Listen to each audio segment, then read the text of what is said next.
Wisconsin Eye's 2014 election coverage is brought to you by the Wisconsin Hospital Association. For over 90 years, a valued voice for Wisconsin hospitals, supporting high-quality, high-value care in communities like yours.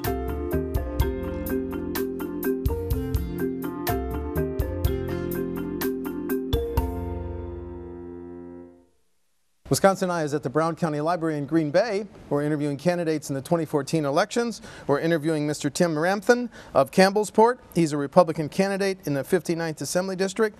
Mr. Ramthun, welcome to Wisconsin Eye. Thank you for having me. It's great to be here.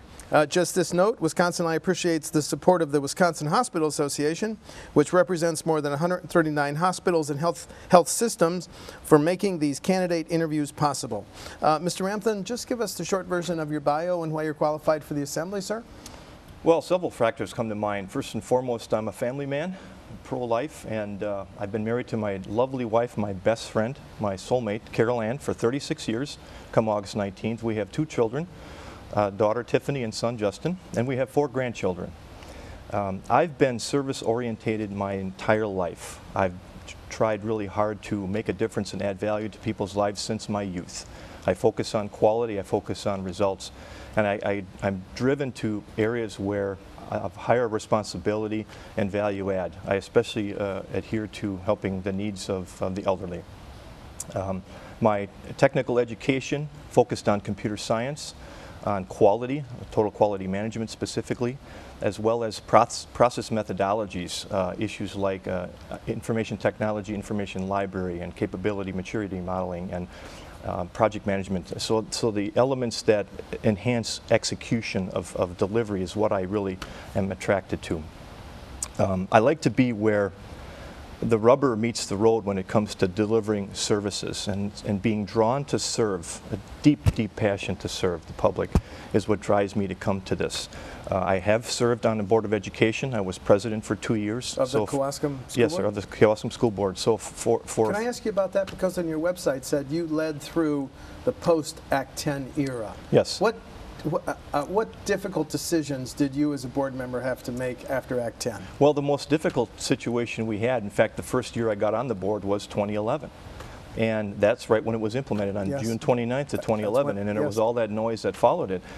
I think the biggest issue was, what do we do now? The learned behavior aspect, the feeling of status quo was gone, the feeling of past practice was shaken. So people were unsure. So the whole settling of nerves and calming of fears was the biggest part of it. And then to establish standards and structure around new opportunities, utilizing Act 10 tools was a big part of it. So it was that, and that took a couple of years. So we went from 11 to almost 13 before things actually settled down. Was Act 10 good for your school district, Mr. Ramthun? I think Act 10 helps all school districts, especially if you utilize the tools properly, you bet. And I'll tell you, the way we were going with the expenses we had and the demands, it was an unsustainable situation for school districts, and definitely a burden to the taxpayer.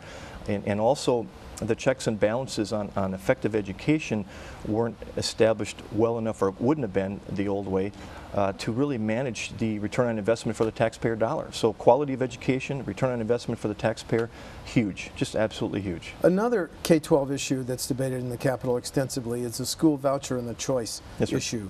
Do you support school vouchers and choice? As a school board member, former school board member, I can tell you that it makes the fiscal budget process more difficult, because you're not really sure what your enrollment's going to be, because the formula factors for equalization aid, categorical aid, school levy credit, enrollment, and revenue limits, the 5 main factors for the formula process, the enrollment is the driver. And if you have varying enrollment numbers, you affect your dollars. So having choice be opened up basically statewide as of this year, it does throw a little bit of a wrench into the budget planning process. However, I believe firmly that if a parent can have the right to choose where they send their child because of their many reasons, and they're all personal to them, the ability to have that choice to me is the trump card. So yes, I do support vouchers. I do know that prior to this past year, or this current school year that just ended, we had 2 voucher programs, one for Milwaukee specifically, one for Racine specifically, and then this past year we opened it up to the entire state. Initially there was some talk about a few districts, like 9, I think Fond du Lac was one of them, that's pretty close to me. It went from that to the whole state. With a cap of 1,000 students. 500 this year and 1,000 next year, right. And I think the issue for 15-17 biennium is going to be if we have caps, and I don't think we should have caps. Should not have caps. No, I think the voucher program is good for the overall, for the needs of the many. It does make it harder for districts, but if you do education properly and you have value-added quality in your programs and your staff, you're not going to lose people, you'll draw them. Another huge issue in the Capitol, as you're well aware, is the Common Core standards debate. Do you support the standards? I support standards in education, but I do not support the current Common Core state standards. You do not? Not at all. In fact, what should happen to them? Should they be just taken off the books? Well, as of yesterday, Governor Jindal in Louisiana sent a letter. He's opting out of the testing program from the PACC, which is one of the 2 consortiums. You've got the Smarter Balanced Testing, or Smarter Balanced Assessment Testing, and then you've got the PAC testing. Louisiana's pulling out. Oklahoma just pulled out last week.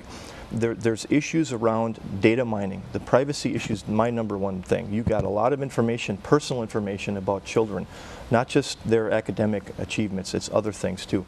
That's a huge deal. I think there's an indoctrination issue going on with how this teaching methodology works. I think teaching to the test doesn't train children to have commonsensical approach to problem solving. I'm opposed to any federal involvement, and there's federal involvement in this. And I think the cost factors are showstoppers as well. And last but not least, and there's many other issues, the way this was implemented was very concerning to me personally as well. When Act 10, we spoke of Act 10 earlier, when it was brought up and voted on and implemented, we had as a state with committee process 72 sessions, exposure, 72 times we had exposure about Act 10. When Common Core came up, we had 0 committee sessions. We had 0 public involvement. We didn't have educators involved in the process. We didn't even have administration involved. This thing came in through the governor's office with former Governor Doyle and current state superintendent Tony Evers, and it was basically pushed upon the 424 districts in our state. So you think Wisconsin should join the other states that are withdrawing from Common Core? Without question. Okay. Yesterday. Okay. We haven't moved fast enough. Okay. And I think the slowness is we have one specific school district 30 miles from my home. My wife is from that area, Germantown, has pulled out and basically rejected it. I would like to see all the Washington County school districts, Slinger, Hartford, West Bend, Kewaskum, do the same thing, and then perhaps form a consortium, if you would, of 5 school districts to work together to build standards, and then have that propagate out to the entire state, or have that be a model for the entire state. But there's definitely solutions aside from Common Core.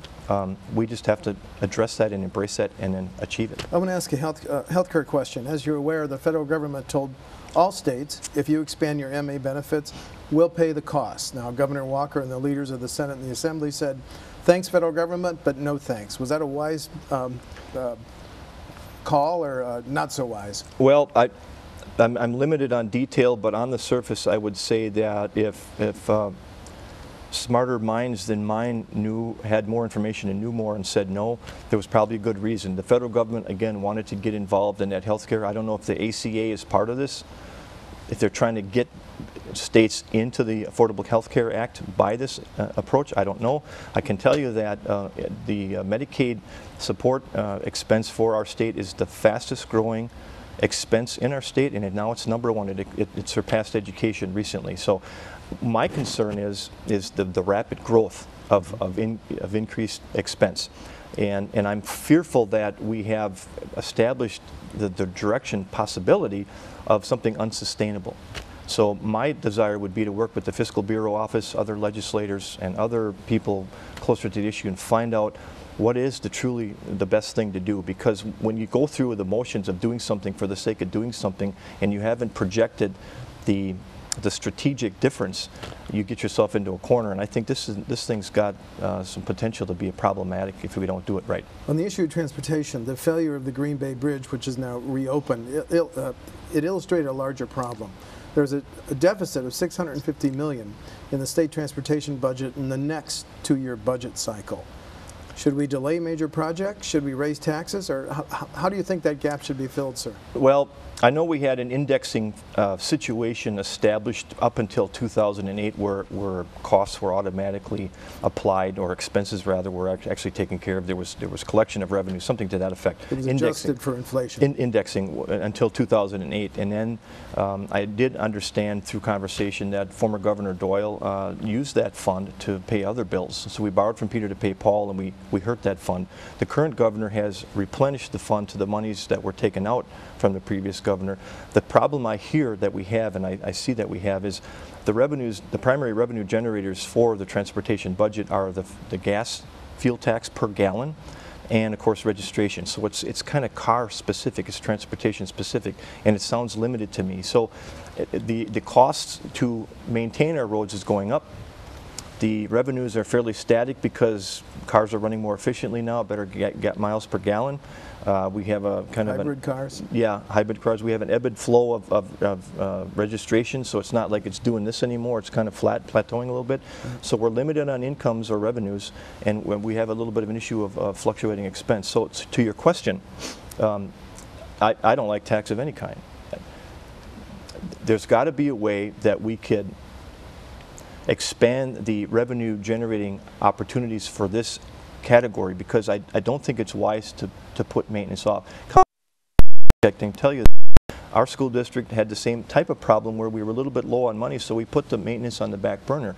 Well, then that becomes a bigger problem, and it compounds because costs to repair eventually are increased because of the delay. So you got to pick your poison here, and I think the better way to go would be to make sure that we do the right thing with creating a Department of Transportation budget that's sustainable and scalable to the needs. Okay. And at the end of the day, the last thing too is you got to watch your spending. No matter what you do when you're using public money, watch your spending, spend it wisely. And if you can justify some sort of increase someplace, you know, we'll have to have that conversation. But I'm not versed enough on the details, but I really want to have that discussion, because we can't put the needs of the people and the use of our transportation systems on the back burner because of this kind of issue. Because it's so timely, I'm asking every candidate this question. Your reaction to Judge Crabb's ruling on same-sex marriage, sir? Well, we have a state constitution in 2006 that defined marriage as being between a man and a woman. And I understand federal court Judge Crabb, the federal law is different than the state law, so there's a difference of definition. I think perhaps using the federal angle to take that initial action, probably something that there wasn't much choice in doing. I believe the stay, ultimately, after a few days, was a good move to get things balanced and straightened out. But I'd like to have more discussion on this. I think that we had a state law in place in 2006, and we need to adhere to that at this time. Okay. Two candidates for Attorney General say that the first offense for drunken driving, that it should be a crime, first offense. Do you have a position, sir? Well, it's an interesting question, and it's a tough one, because if there's different reasons for that to happen, I know at the end of the day it's a bad judgment call, someone drank too much and got behind the wheel, so ultimately they did something wrong. If we start to throw more people in jail, do we create a new problem for incarceration costs? If we put them into rehab, do we get a return on investment for the rehab process? I think one of the areas we need to look at first is what's the issue going on with repeat offenders. I think if you make a mistake and make a bad call in your life at one time, yeah, you should pay the price. To be thrown in jail, maybe. I need more information on that one. I mean, we're going 180 degrees from not to yes, but I think if they get behind the wheel and they're intoxicated, they deserve the fullest punishment of the law. Okay. There's debate both in Washington and Madison on raising the minimum wage. Should it be raised? Well, it's another good question. What are we trying to solve? I don't believe minimum wage jobs were meant to be jobs that are supposed to sustain people 40 hours a week in their lives. There's different reasons for minimum wage jobs. Again, I think cutting spending would be a better way to help address issues regarding our fiscal budget. But back to the point of minimum wage, I believe if we would raise the minimum wage, we would incur additional problems for small businesses. They wouldn't be able to run their businesses well. They might have to cut jobs because the cost overhead would be that much greater. I believe ultimately to raise minimum wage would not only hurt those that are getting the increase, but it would hurt more those that aren't and the small businesses. So ultimately, I do not support a minimum wage increase. We're almost out of time. I have two quick questions. Is there any one issue that's key to your campaign that I haven't asked you about, Mr. Ramthun? Well, economic development and jobs is Okay. key to me. I believe that our governor was proper when he proposed the possibility of increasing by 250,000 jobs in his first term. I believe if Act 10 would have came in a little smoother and been more accepted, we might have had a better chance to achieve that goal. I still think it's an achievable goal. So jobs and economic development are huge. I'd like to see continued push on lowering taxes. I think our state draws too much on tax. There is some discussion about repealing the state withholding income tax. I'm supportive of tax reduction of any kind, including withholding tax repeal. However, I would like to know how the revenue stream will be addressed to make up for that difference. You can't just say it for political reasons and then have a new problem and increase costs elsewhere. You've got to solve the problem. And in the private sector, that's what I did for over 3 decades. And I would like to see us do better there. Public education, we touched on it. Yep. I think it's broken.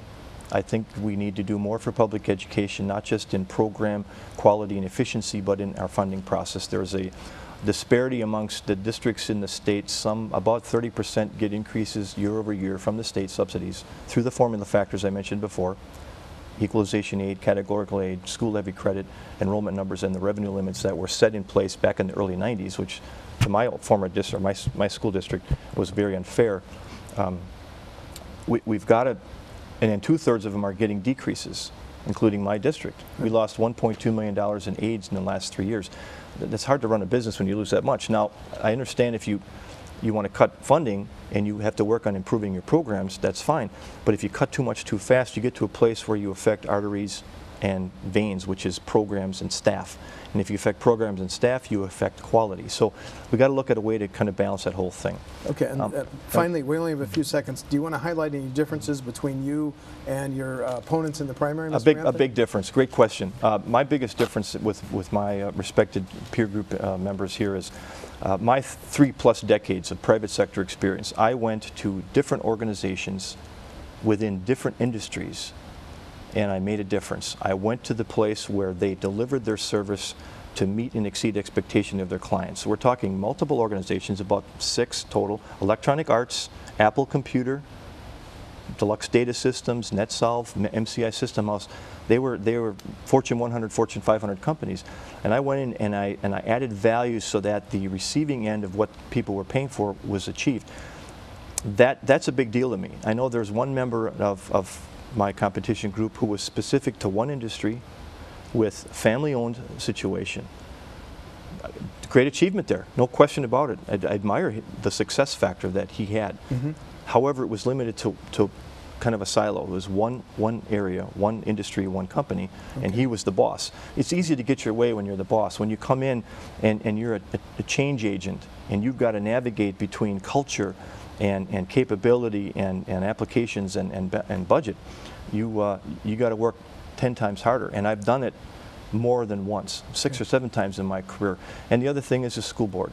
I was very effective as board president 2 consecutive years.